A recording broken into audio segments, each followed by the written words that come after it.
This segment of Delmarva Life is sponsored by A&A Companies.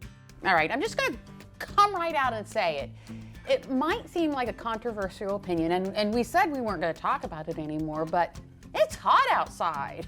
But hopefully it doesn't have to be hot when you step inside, and that's where your air conditioning comes into play. And unless you enjoy the sweat and the humidity, you probably have the AC cranked up pretty good on some of the days approaching 90-degree weather, right? So, helping us this afternoon understand what to expect from our air conditioning is Mindy Allen Townsend, who is the Vice President of A&A Companies. Thank you so much for joining us. Thank you for having me.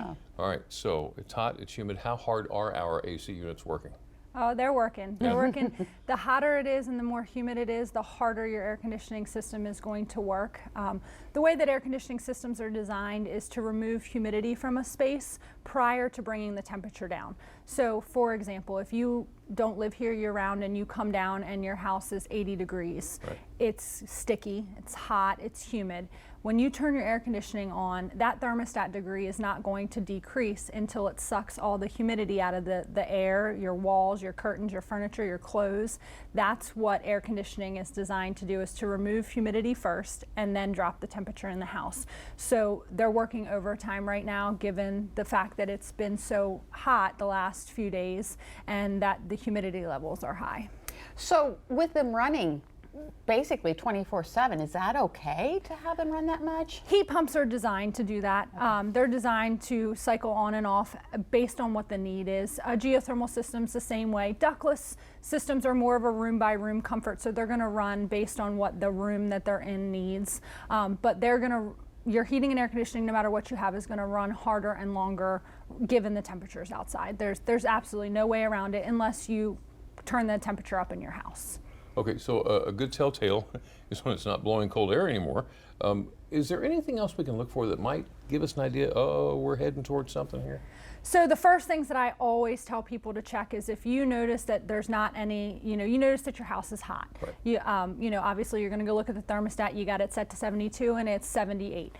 Go put your hand on a register. See if it's blowing out any air. See if it is or isn't, if it's cool, lukewarm, hot, whatever the case may be. The first thing that I will recommend to anybody is go check your filters. I can't tell you how many calls in the last week we've gotten. I send a technician out and it's a filter that hasn't been changed since 2019.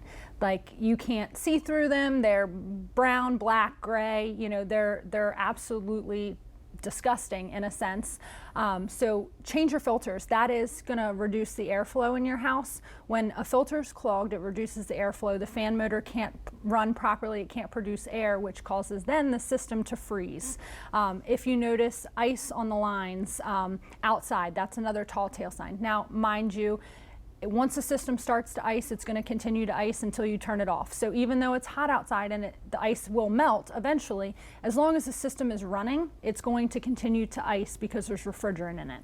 So if you notice ice on your outdoor unit or the lines or even your indoor unit, if it's accessible to you, turn it off. It's not doing anybody any good. It's not doing you any good. It's not doing your system any good to run like that. It can cause huge issues, whether it's a refrigerant issue, whether it burns up the compressor. It cannot operate like that. So, but 9 out of 10 times when the system's icing, it's a refrigerant issue or it's dirty filters. Dirty filters are something a homeowner can check and change that saves them a service call. Another thing that a homeowner can look for is most of your homes, and I'll say everyday average homes, have drain lines that stub out of the concrete or out of the side of the house.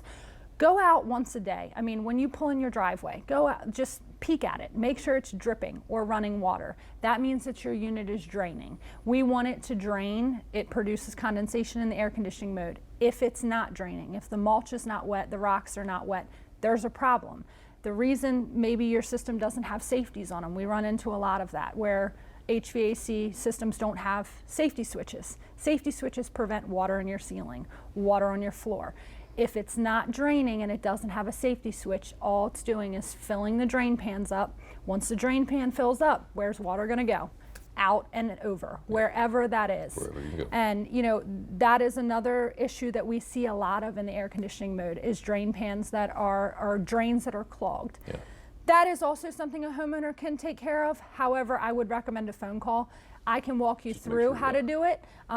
I wouldn't, unless you're a mechanical person, don't try to do it by yourself. I can give you the 5 steps to be able to take care of it yourself.